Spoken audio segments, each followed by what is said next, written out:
Hey everyone, welcome back for another deep dive. This time, we're diving into the Urantia book to, well, uncover the hidden workings of the universe. Have you ever wondered who keeps the cosmic gears turning? I know, I have.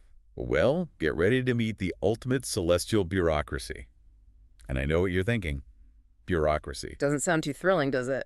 But forget red tape and endless paperwork. We're talking about beings of pure energy, shimmering starways. Yeah. And a hierarchy that would make even the most organized, business owner envious. It's a whole different level of organization. They're talking Havona Servitals, universal conciliators. It's like something out of a sci-fi novel. Right. But here's what's fascinating to me, at least, how the Urantia book presents these beings. Tell me more. Not as these, distant, unknowable entities, you know what I mean? Right. But as, active participants in this grand cosmic drama. And a drama where we have a role to play, too. Don't forget that. Exactly. So get ready to decode some celestial job titles, I guess you could say, and, discover how these beings contribute to the universe's, intricate machinery. And, hey, who knows, maybe we'll even pick up some wisdom for navigating our own earthly lives along the way. Sounds like a plan. So first up, the Havona Servitals. The Urantia book often describes them as midway creatures. Okay, midway creatures. Now, before you start picturing them like sorting intergalactic mail, remember this. In a universe of constant learning and growth, there's no such thing as, a dead-end job. That's a good point.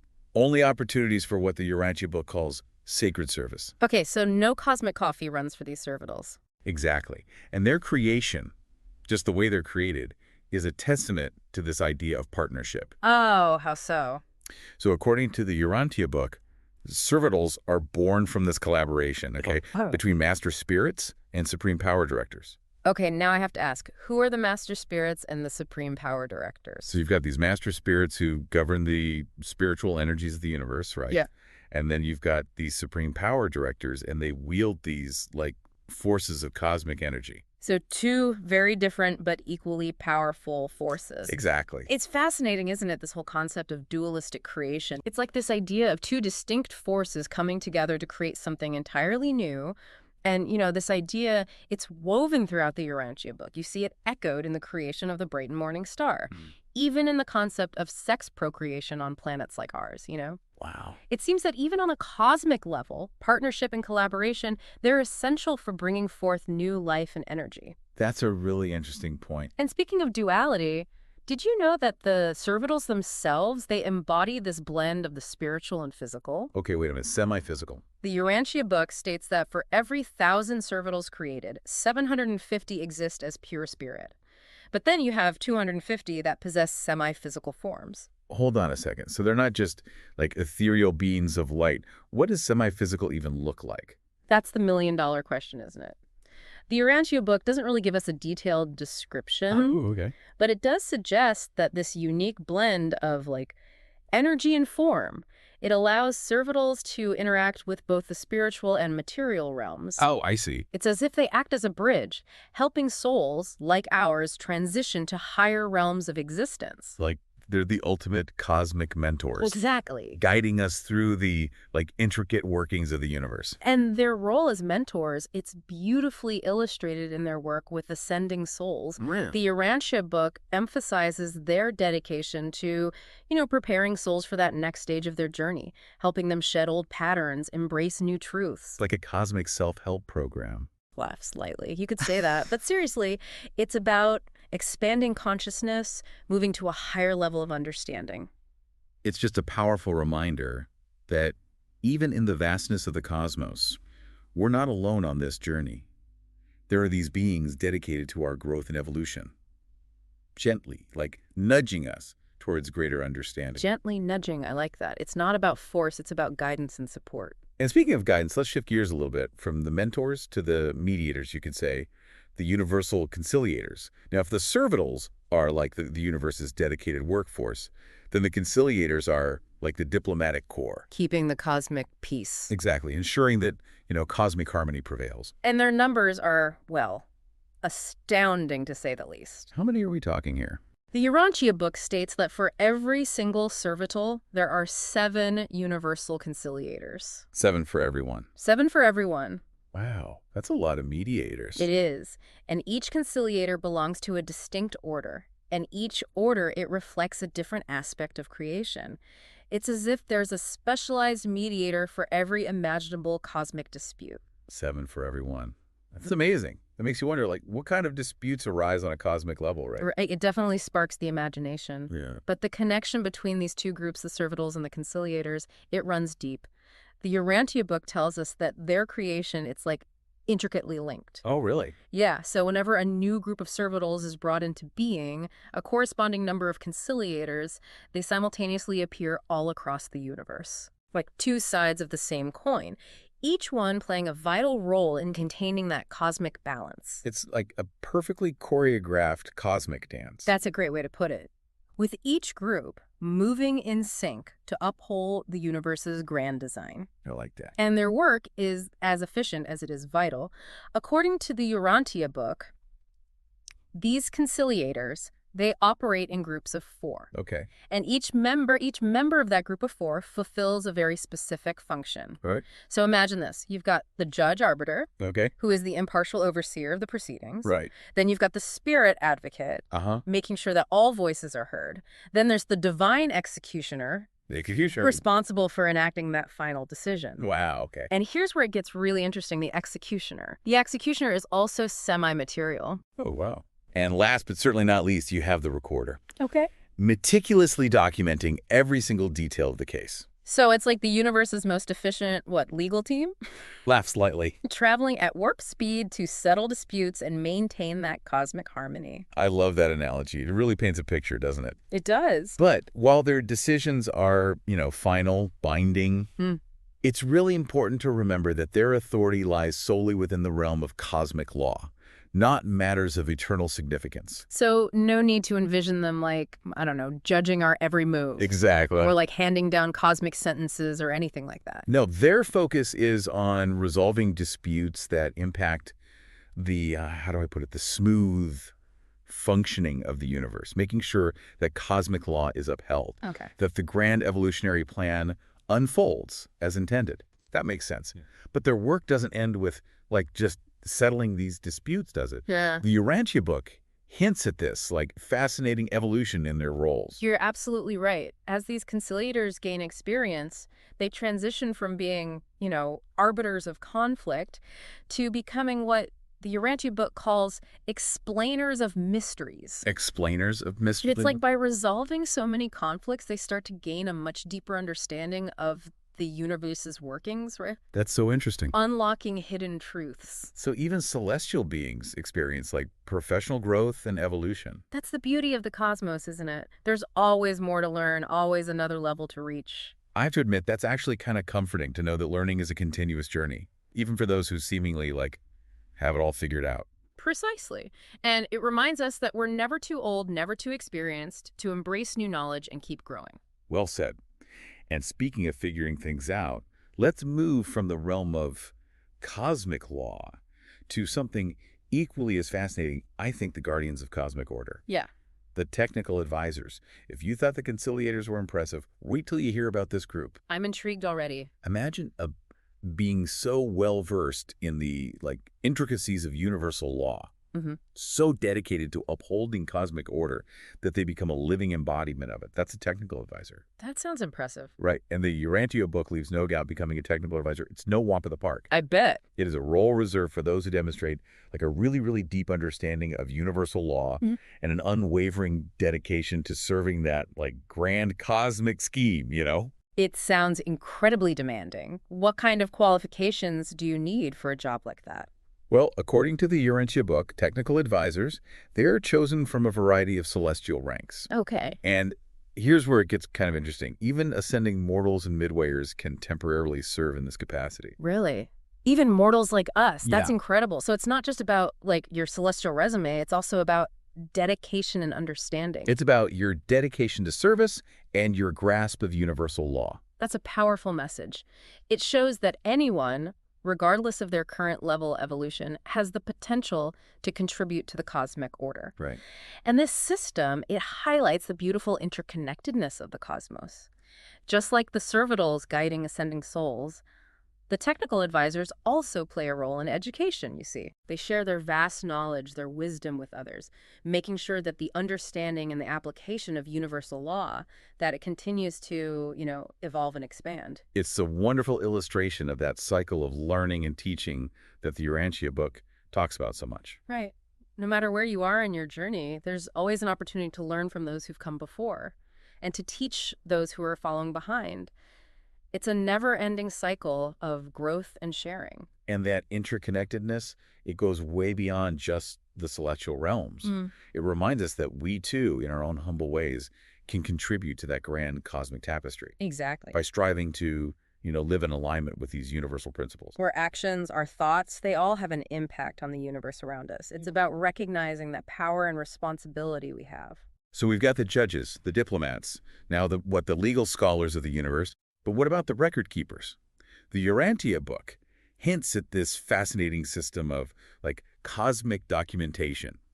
Who are these beings and what role do they play in this grand celestial bureaucracy? Stay tuned and we'll delve into that intriguing question right after a quick break. Welcome back, everyone. Before the break, we were talking about the universe's ultimate legal team. Talk about a dream team, right? Definitely. It sounds like they always get the job done. But let's be honest, what's a legal system? Even like a cosmic one, without, meticulous record keeping. That's true. You got to keep track of everything. And according to the Urantia book, the universe, it takes its record keeping very seriously. Oh, I bet. So what are we talking here? Like cosmic filing cabinets? We're talking about a cosmic library that would put any earthly archive to shame. Really? A cosmic library. The Isle of Light. The Isle of Light. Located in the very heart of paradise. Wow, just the name evokes like a sense of awe and grandeur, Right. What kind of records are we talking about here, though? Is it like every star that's ever been born, every planet formed, every thought ever thought? You're on the right track. According to the Urantia book, the custodians of records, that's what they're called, they meticulously document every significant event in the universe, from the grand movements of celestial bodies to the, evolutionary journeys of planets and their inhabitants. Wow, so it's like a historical record that spans unimaginable stretches of time. Basically, yeah. So if we could access these records, we could trace the entire history of the universe. Pretty much. From the Big Bang to, our current moment. That's incredible. Talk about the ultimate history book. Right. But hold on. So these records, they aren't just for show, are they? What do you mean? Well, the Urantia book tells us they are meant to be accessed and utilized by beings of all types. Wait, so we're not just talking about celestial beings poring over these records. Yeah. Does that mean even we, as ascending mortals, could one day have access to this cosmic database? You got it. And that's where another fascinating group comes in. The celestial recorders. Celestial recorders, okay. Imagine being so skilled in the manipulation of energy, both spiritual and material, that they can translate these records, making them accessible to anyone regardless of their, evolutionary stage. Wow, so it's what, a universal translator? For the entire history of creation. Exactly. It's pretty amazing, right? But why go through so much effort? What's the purpose of making these records, accessible to everyone? That's a great question. And honestly, I think it speaks to the core message of the Urantia book, that knowledge and understanding, they're essential for growth and evolution. I see. So by having access to these records, we can learn from the past, gain a broader perspective on the present, and who knows, maybe even glean insights into the future. it's like they say, history repeats itself. Right. Or in this case, cosmic history. Exactly. Having access to this kind of information, it could be, invaluable for our own personal journeys. Yeah.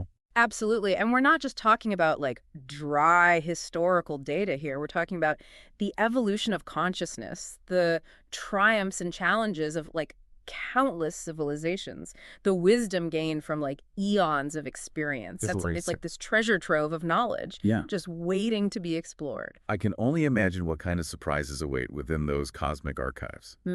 But I guess we shouldn't get ahead of ourselves. We're still on our journey through the universe. That's right. And the Urantia book mentions other beings who play a vital role in our, ascension. The Urantia companions. The Urantia companions, yeah. Who are they? What makes them so special? The Urantia companions are cosmic welcomers. Cosmic welcomers. dedicated to, easing the transition of ascending mortals into the Urantia life, which is a phase of existence, that bridges the material and spiritual realms. Okay, so as we shed our earthly forms and venture into the unknown, these companions, they're there to, guide and support us.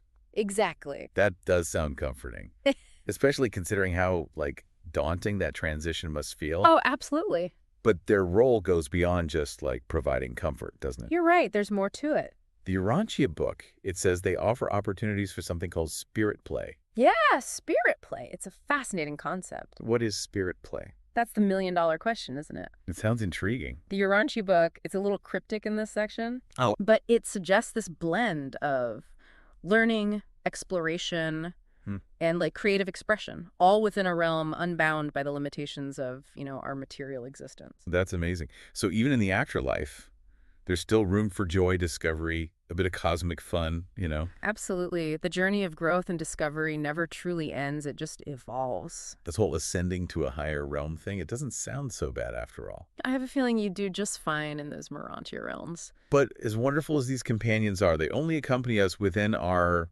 local universe, right? That's right.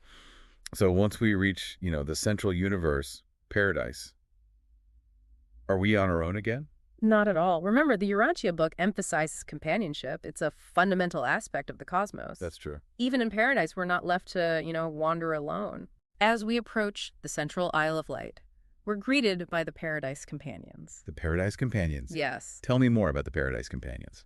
Well, like the Urantia Companions, they're dedicated to providing companionship and guidance, but their role is specifically tailored to those who arrive in paradise alone. Alone. Really emphasizing the importance of connection, even in, the highest realms of existence. So even amidst the grandeur, the perfection of paradise, there's this recognition that, companionship is essential for our well-being. Precisely. That's beautiful. But how are these companions chosen? Is it random? Or is there a deeper significance to these pairings? According to the Urantia book, it's far from random. Oh, really? When a soul arrives in paradise alone, a companion, carefully chosen based on their origin, experiences, even their failures, is there to greet them.